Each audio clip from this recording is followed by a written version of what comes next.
जिंदगी से ही सीखती है। जिंदगी की अजमत, रवैये और मकसद दूसरों के लिए मिसाल बन जाते हैं। कौमें या फर्द इन्हीं रिवायत के जरिए तरक्की की मनाजिल तय करते हैं। अजीम इंसानों के अक़वाल, किरदार और रवैये उनके पैरोकारों के लिए ज़हनों पर गहरे असर छोड़ते हैं। सीखने और सुधारने के लिए किरदार दरकार होते हैं। जब मुस्बत सफर मंजिल को पा लेता है तो उसके पीछे काफिले चलते हैं। जिंदगी में कामयाब इंसानों के अल्फाज हजार किताबों के बराबर होते हैं। ऐसा ही एक मिसाल आर्थर एश का खत है जो उसने अपने एक मदाह के सवाल के जवाब में लिखा था। आर्थर एश एक सियाफाम अमरीकी टेनिस खिलाड़ी था। उसे बचपन से ही टेनिस का बहुत शौक था, मगर उस दौर में गोरे और काले की तफरीक की वजह से आर्थर को इतने मौके नहीं मिले।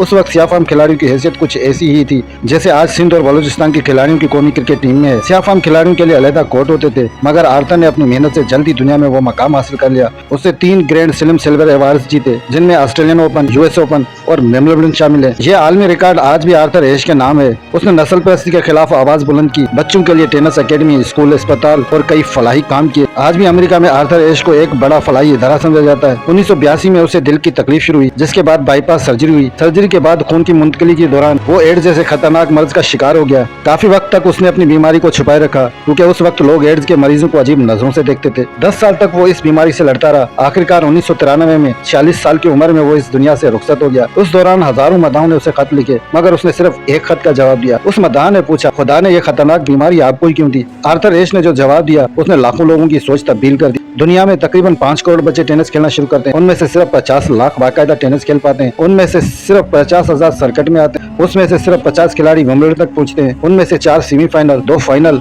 और एक ही ट्रॉफी जीता है। और मैं उन 5 करोड़ में से एक था जिसने ट्रॉफी जीती। तब मैंने खुदा से ये नहीं पूछा कि 5 करोड़ में से मुझे ही क्यों चुना। तो जब मैं तकलीफ में हूँ तो खुदा से कैसे शिकायत कर सकता हूँ? इस जवाब को बेहद मकबूलियत मिली, कई अवार्ड मिले। वो न साइंसदान था, न शायर, न फलसफी, बस एक टेनिस का खिलाड़ी। लेकिन जाते जाते ऐसी बात कह गया, गोरे भी उसके किरदार के मदा बन गए। उसने मजीद लिखा, कभी कभी हम अपनी जिंदगी से मुतमईन नहीं होते, लेकिन हमारी यही जिंदगी दूसरों का ख्वाब होती है और वो हमारी जैसी जिंदगी गुजारने की दुआएं मांगते हैं। ये ऐसे ही है जैसे जमीन पर चलता बच्चा उड़ते जहाज को देखकर सोचता है कब मैं इसमें बैठूंगा और इसे उड़ाऊंगा, और पायलट सोचता है कब जमीन पर उतरूंगा और अपने घर वालों से मिलूंगा। जिंदगी हर हाल में कीमती है, बस फर्क हमारे नजरिए का होता है। हार्वर्ड यूनिवर्सिटी के प्रोफेसर का कहना है, मेरी नस्ल की सबसे बड़ी दरियाफ्त यह है कि इंसान अपने ज़हनी रुझान को बदलकर अपनी जिंदगी बदल सकता है। सवाल यह है कि ज़हनी रुझान को कैसे बदला जाए। इंसान अपने माहौल के मुताबिक तख्लीक करता है। हमने क्या पढ़ा, क्या सुना, क्या देखा, उसी से हमारे सोचने का दायरा बनता है। अगर पिछले 25 सालों का जायजा लें तो हमने अजमतों के बजाय करामतों के किस्से सुने। सोचो, क्या हमारे आइडियल, हमारे फिलासफर हमें वही सिखा गए जो सकरात,